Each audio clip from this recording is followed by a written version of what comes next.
Isso aconteceu há alguns anos. Eu tinha 23 anos, era casada e tinha uma enteada. Agora sou mulher, divorciada do meu ex e não vejo mais minha enteada. Mas naquela época, eu morava com eles, minha prima, o marido dela e o filho deles. Tínhamos uma casa em um beco sem saída que levava a alguns trilhos de trem na minha cidade natal. O bairro era decente, mas tinha muitas casas próximas umas das outras e era muito povoado por crianças. Geralmente havia brinquedos, bicicletas e skates nas calçadas e nos gramados da frente das casas. Isso incluía a nossa casa. Nós morávamos no segundo e terceiro andares da casa, enquanto a filha do nosso locador ocupava o primeiro andar. Pouco depois de nos mudarmos, 2 inquilinos se mudaram para o apartamento do porão. Um casal de meia-idade. Eles pareciam bem, mas eram estranhamente silenciosos. No início, começaram a mostrar alguns sinais de uso de drogas e a apresentar um comportamento estranho. Por exemplo, eles gritavam a plenos pulmões um com o outro por causa de coisas insignificantes, como querer uma carona para algum lugar e não querer dar a carona. Eles estavam começando a assustar nossos filhos. Eu tinha um mau pressentimento sobre o cara, John. Em nosso estado temos acesso a registros criminais. Podemos pesquisar o registro policial estadual de qualquer pessoa. Exerci esse direito e descobri que esse cara tinha uma acusação pendente de agressão contra uma criança menor de 12 anos. Agora eu estava apavorada, com medo das crianças brincando lá fora, com medo de que as crianças estivessem no mesmo local que esse cara. Coisas estranhas começaram a acontecer. Por exemplo, acordávamos de manhã e os brinquedos das crianças estavam quebrados. Não apenas quebrados, mas destruídos. Skates eram completamente quebrados ao meio, uma carroça de brinquedo estava completamente mutilada e os brinquedos eram jogados em um aterro que havia atrás de nossa casa. Todos nós tínhamos a sensação de que era ele, mas não podíamos provar. Um dia, a bagunça veio à tona.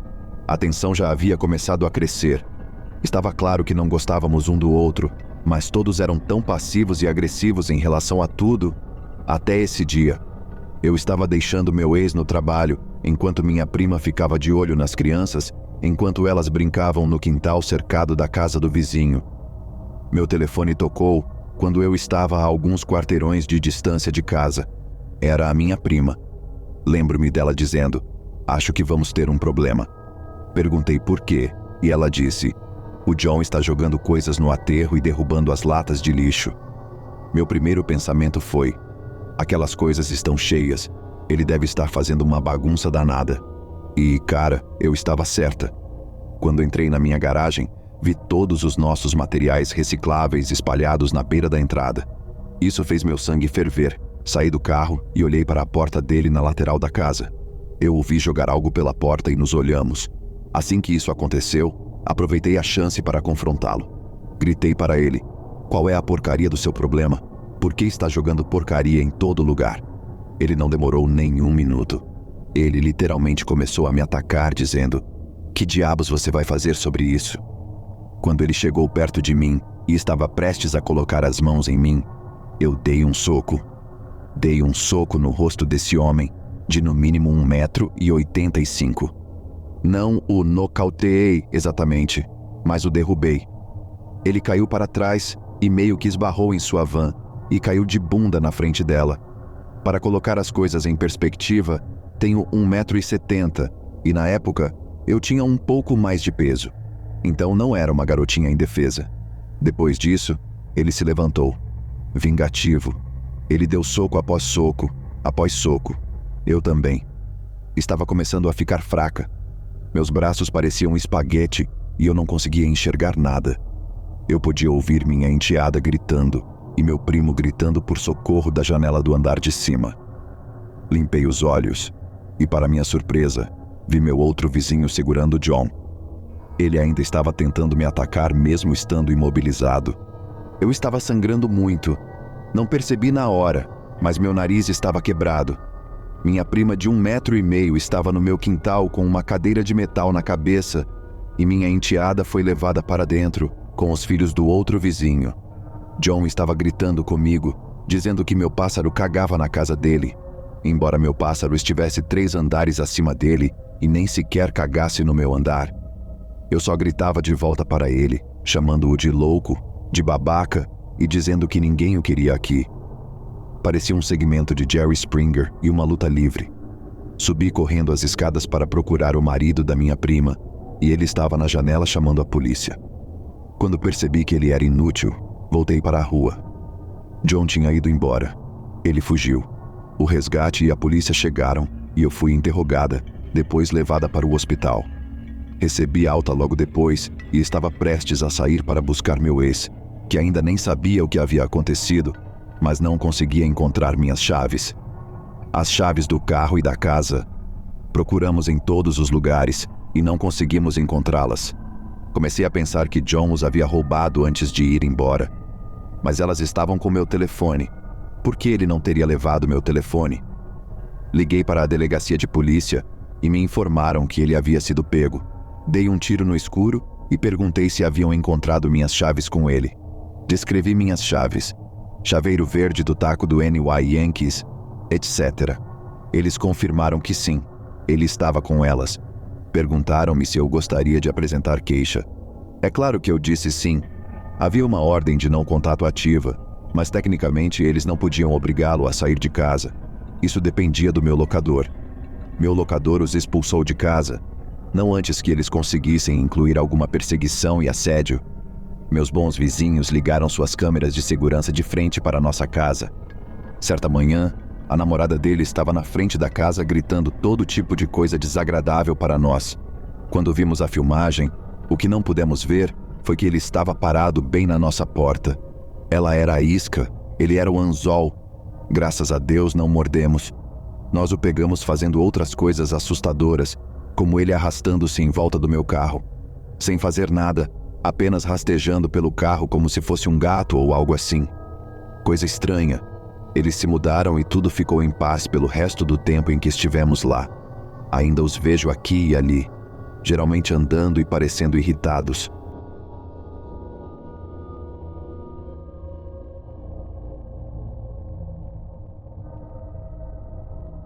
Já se passaram cerca de 10 anos desde que isso aconteceu, mas ainda me lembro das coisas com bastante clareza.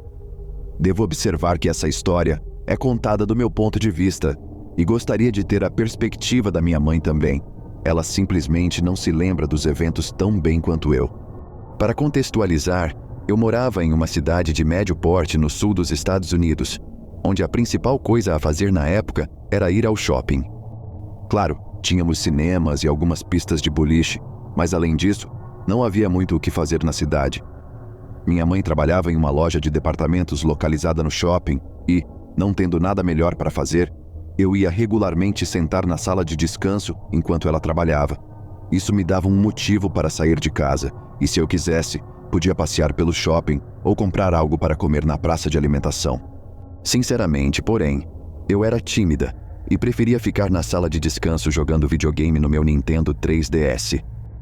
Em geral, os colegas de trabalho da minha mãe eram muito gentis comigo e frequentemente apareciam para me cumprimentar ou apenas para ver como eu estava durante o tempo livre.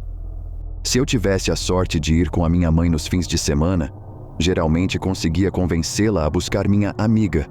Na verdade, estávamos namorando, mas como éramos meninas, eu não queria que isso fosse revelado, para ir conosco. Ir ao shopping significava que eu estava livre das tarefas domésticas, e era uma maneira barata de conseguir um encontro secreto de vez em quando. Minha namorada, no entanto, nunca gostou de ficar na sala de descanso comigo. Ela sempre queria passear pelo shopping. Devo observar que ela realmente gostava de caminhar, portanto, não era fora do comum querer fazer isso no shopping também. Eu só não gostava de caminhar tanto quanto ela, então tentava me esquivar sempre que podia.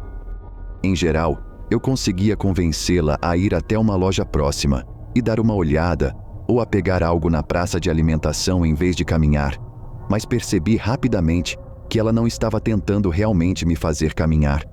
Ela simplesmente não queria ficar na sala de descanso.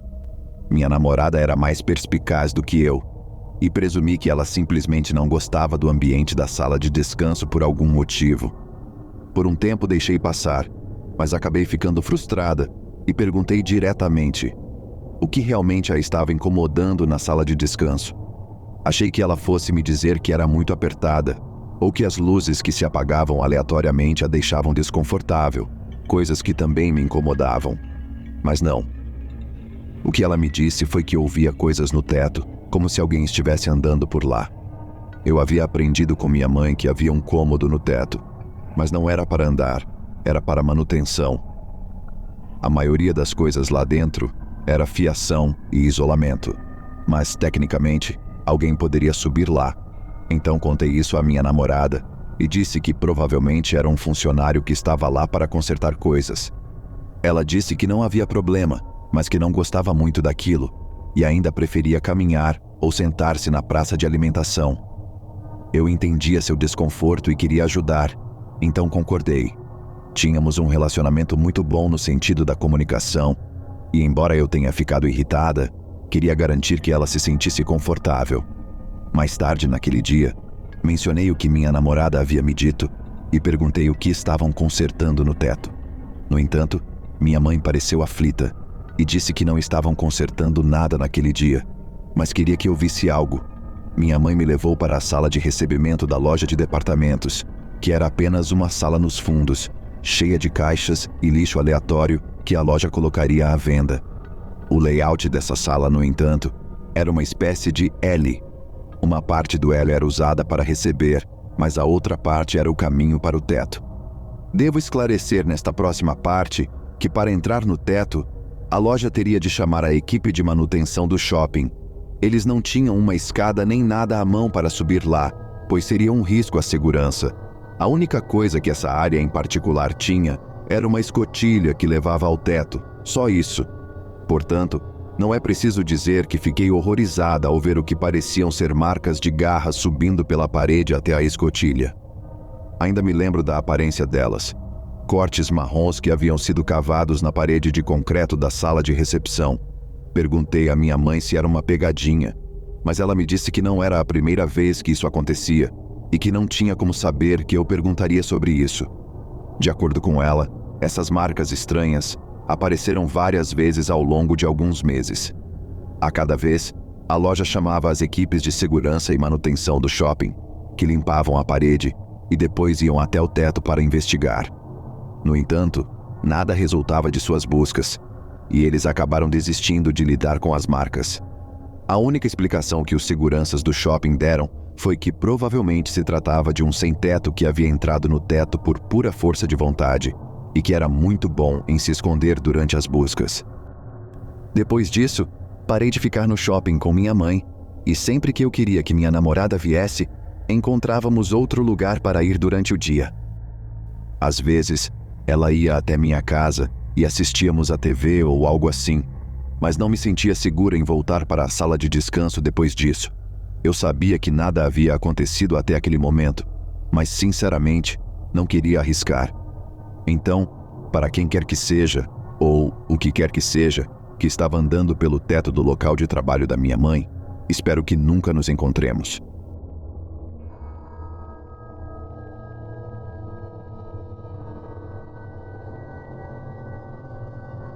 Meu amigo morava em uma cidade super rural, pequena, no interior, e eu tinha ido passar o verão com ele na casa de seus avós. Nós dois tínhamos cerca de 13 anos na época, agora temos 22, e achamos que seria uma boa ideia sair de fininho e dar uma volta pela cidade, talvez parando no parque. Quando estávamos andando por uma rua, cerca de meia hora depois de termos saído de casa, percebemos que alguém estava nos seguindo, vestindo preto e com capuz. Nós dois ficamos bastante assustados e rapidamente dobramos uma esquina antes de nos escondermos na escuridão de alguns arbustos. Depois que o cara passou por nós e esperamos mais meia hora, decidimos que deveríamos voltar para a casa dele. Então corremos para lá. Quando voltamos para dentro de casa, não conseguíamos dormir, então passamos a noite toda em claro.